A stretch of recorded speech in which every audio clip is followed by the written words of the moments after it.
Previously on MyStreet Reviews episode 13 of When Angels Fall. Plot twist! I was Aaron all along! Except that now she isn't.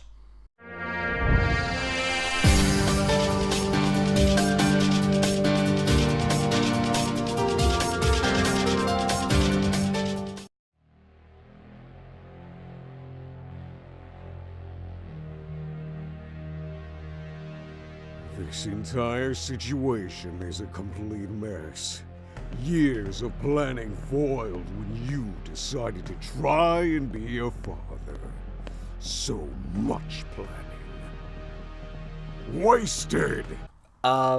You said that the relic still worked. So you can still use it, right? Use it. No matter. It just seems like I'll have to do things the hard way.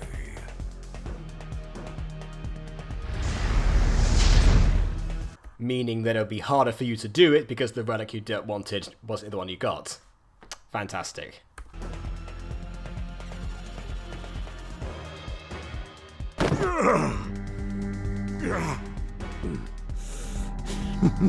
It doesn't matter how hard you fight it. I will make you obey. I wonder if, when he's exercised, inevitably, I wonder if it's going to stay inside Travis's body. Imagine that reunion between Aaron and Travis. Hey, Aaron! I've now got your father inside of me! That would be very, very awkward.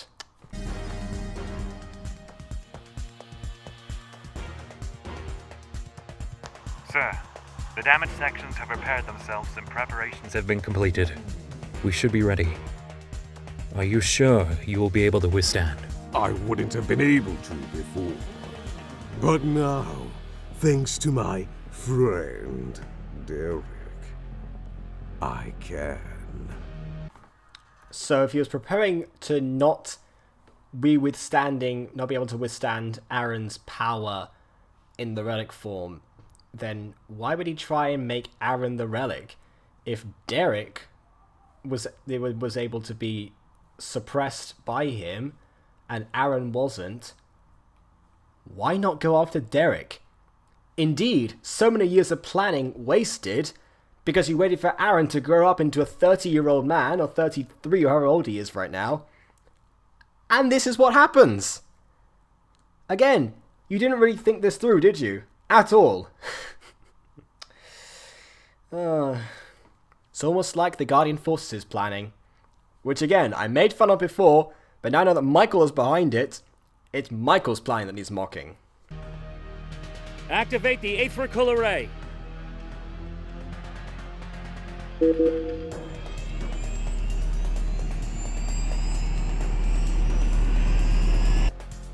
Ready at your command.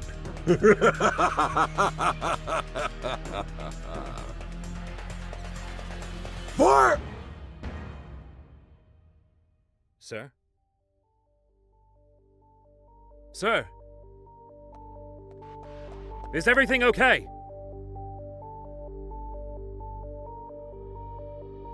Sorry, before we carry on, I forgot to comment on the visual again.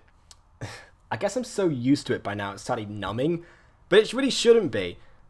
I did not know how they did that in Minecraft, that image. All them rotating around in opposite directions. My goodness. Now I'm just wondering how they would have done it in the Minecraft Diaries days before you know there was machines that could operate it. That's a good point. All this is non-machine. This was machine operated now. Could that be a theory in itself? I don't know. No, probably not. I won't let you hurt anyone else! You forget your place! I don't care! You won't hurt anyone else! Pathetic. I've grown tired of your interruptions. When has he interrupted him before? We have never seen that, ever. Oh wait, you mean when he takes control again? But yeah, he had to let him through before. So, surely he was the one interrupting Travis, right?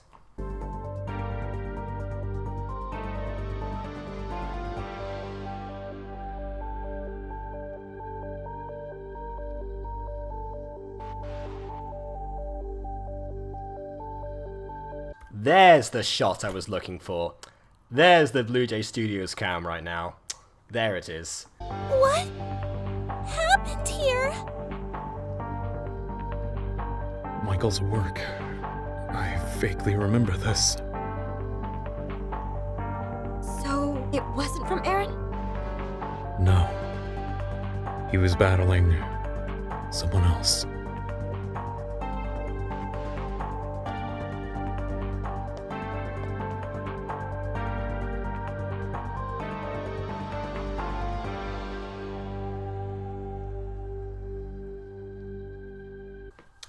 Oh, nice fade. Instead of going straight into it and going through, they're doing. You know what they normally do when they have Kim spinning to one side and then Ghost having their spinning her head to the other, and that's how they show the different possessions. Now they've got a fade for it. I like what I see.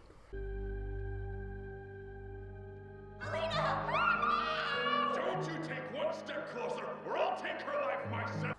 Again, this control panel seems to have been here for a long time. I still don't understand how... I don't understand how this is a thing. And also, I don't understand why Minecraft Diaries, wasn't, filled up before this. I mean, we gladly would have waited for Season 6 of MyStreet if it been meant Season 3 of Minecraft Diaries got expanded. Because that's sort of been left. Like, they left that queen whose name I've forgotten's lair, and that's kind of it. We had a bit of exchange with Levin. That was really all that happened. I mean, we've had Void Paradox with Lawrence, but again, that's not really much to go on. I feel like this is all making Minecraft Diaries so much harder to tie up and conclude. Even if it does come back as an animation years later, whenever they get around to doing that. Which again, it won't be called Minecraft Diaries then, would it? Even when they do that, it's going to be so much harder for them to conclude it, with all this information being given to us. I do wonder how they're going to pull it off, I really do.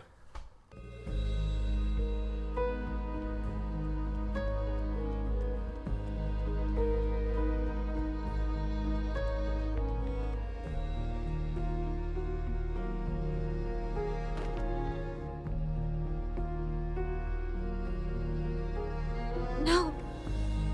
I was too late. What did they do to you?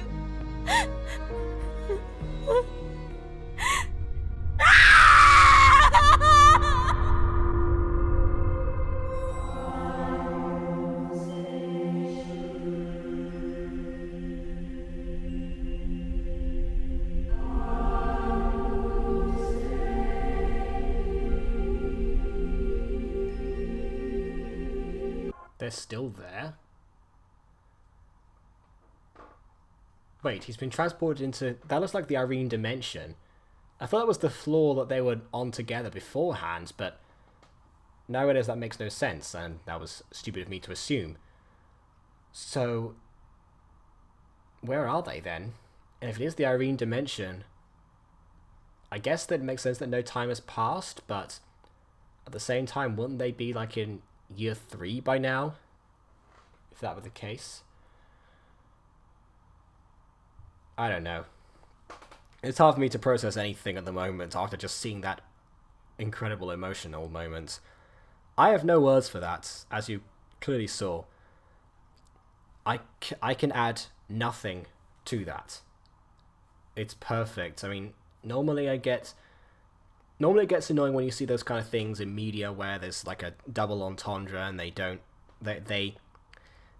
and a character thinks that one of them is dead. But here you see the reason why they came to that, and it's been built up. This is how to do that. It's how to do that kind of double entendre. And people wonder why I love this show so much.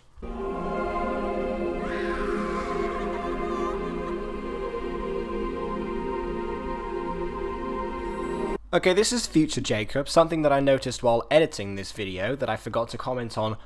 That scream that Aphmau pulls in that scene, which, by the way, I had to trim down because I don't want to, have too long a full clip of a video. is the exact same scream that she has when Aaron dies in Minecraft Diaries. And I do mean the exact same scream.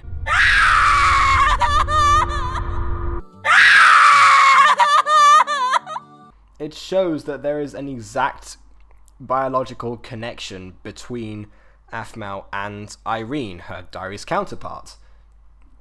And also that the pain of loss of Aaron is exactly the same for both of them, even though actually this Aphmau has known this Aaron for way longer than that Aphmau knew that Aaron, and on a much closer and personal level. But again, I don't know how that scream could have really been scaled up actually from the original, so again, props to them, I guess.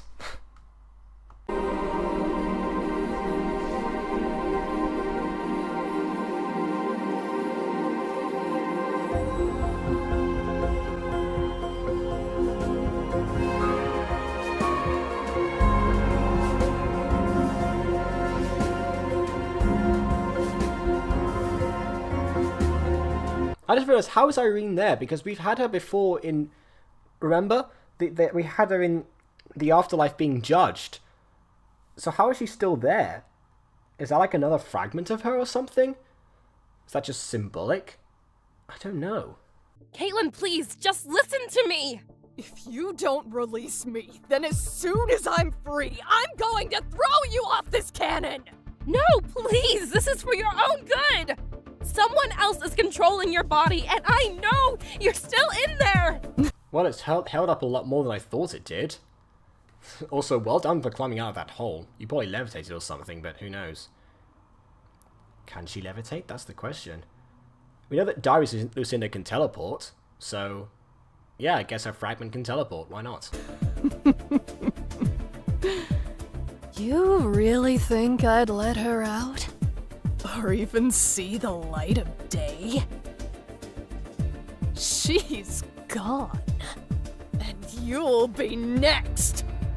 You don't care about us? Your friends?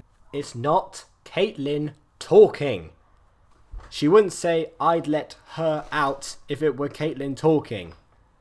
She'd be talking about herself then. She's not. It's not Caitlin.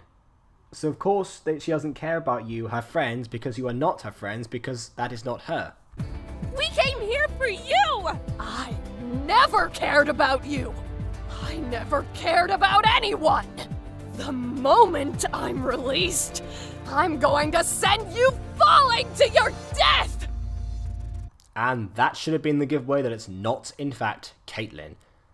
When Aphmau said what she said to Aaron, the novelty of it was what was so hurtful for us as audience to watch. Now we've seen this before. We know that this is not Caitlin talking, so it has none of the original impact. I'm sorry, but I'm not sold on this one right now, on this exchange that's going on. Zane, I'll be fine. You need to go. You need to help them. Yeah, actually, yeah, he kind of does. I mean, but I don't know how he's going to get out of there. I mean, he certainly can't teleport.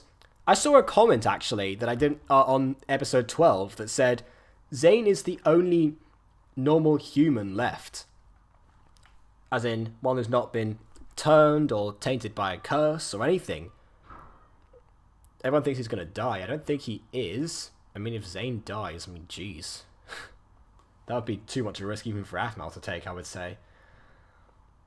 But nonetheless, it's an interesting thing to note that the only person who's not been affected by any curse, as far as we know, or experiments, or anything, is in fact Zane. What will he do in this situation? He must be positioning himself between the flow of souls and the crystal. If so, he'll be just up ahead.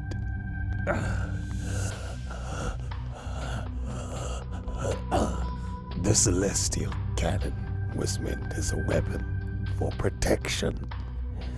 Life would not exist here today without it. I feel like there's a lot more to that line that we need to know about. Life wouldn't exist without the celestial cannon now? What happened? Again, so much mystery being built up.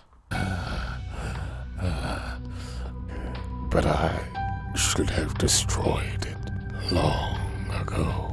Hang in there, old man. If you had the power to destroy it, perhaps yes, perhaps you should. I don't know how you would have done that, but if you had the power, and if you have the power now, then yes, go for it, by all means. Enough! I've been waiting too long for this, and I'm not about to let some weak excuse for a demon to try to stop me. He's calling him a demon, but is he really? I mean, if he's descended, and he's the fragment of a demon, then yes, I guess, but if he's just a descendant, then surely he's not really much of a demon, is he? Also, I love how his eyes have gone back to grey. Yeah. I guess that means that something has been changed and he's been slightly exercised or something? I don't know. Possibly. I've already had enough of you always trying to get in my way. Fire! That face is way too derpy. I'm sorry. You're too late.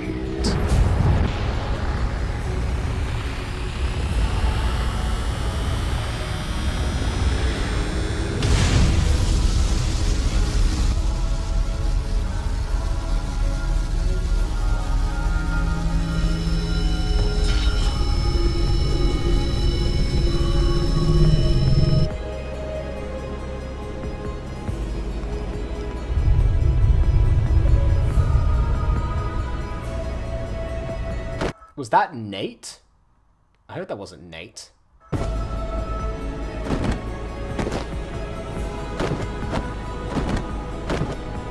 Oh, that was Guy. So maybe it was Nate. My goodness.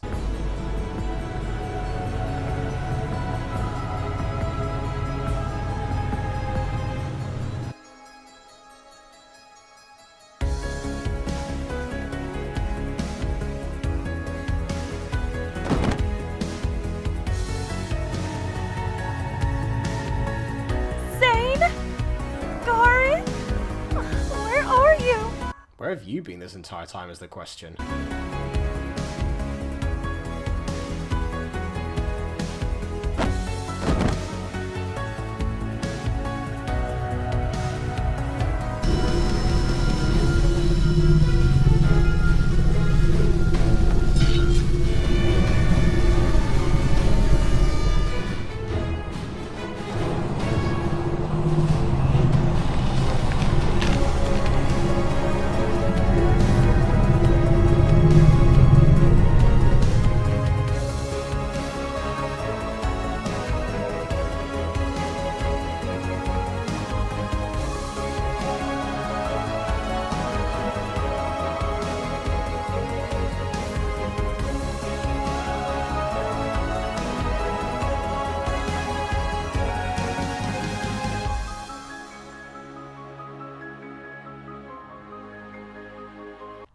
And that is how the episode ends.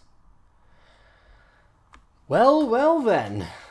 I reckon this is going to be the end of part 3 of me reacting to this, because, yeah, part 2 is always going to be twice as long otherwise. And I have to say that, you know, as the beginning of the episode, brilliant. As the end of episode, phenomenal. The middle sections were a bit hit or miss in this case. But yeah, once again, there's too much to process and summarize in a few words. Trust me, with this show, I have tried. If you want to know what I thought of the whole thing in general, I loved it. Of course I did. How would I not? I know I gave episode 6 a negative review, but I'm not giving this one. I know I picked out a lot of things that were potentially problematic with this, but there's also so much that opens up for more possibilities and for even more of what might be going on. And I really do hope that they continue Minecraft Diaries someday, or Diaries in some sort of format, because honestly, there's so much that's being built up around what happened and around the world that created, and so many things that are happening here, and there's so many gaps to fill in now. It's only logical that it has to come back at some point. I mean, it can't be left like that. I guess with that, this video also has to draw to a conclusion.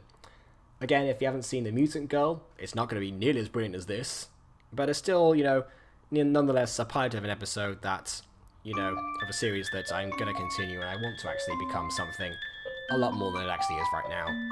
So, you know what? Yeah, go ahead and give that a watch if you want, but if not, go back and watch this. And yeah, also, please leave a like or dislike, because your opinion matters. And on that note, until next time, farewell.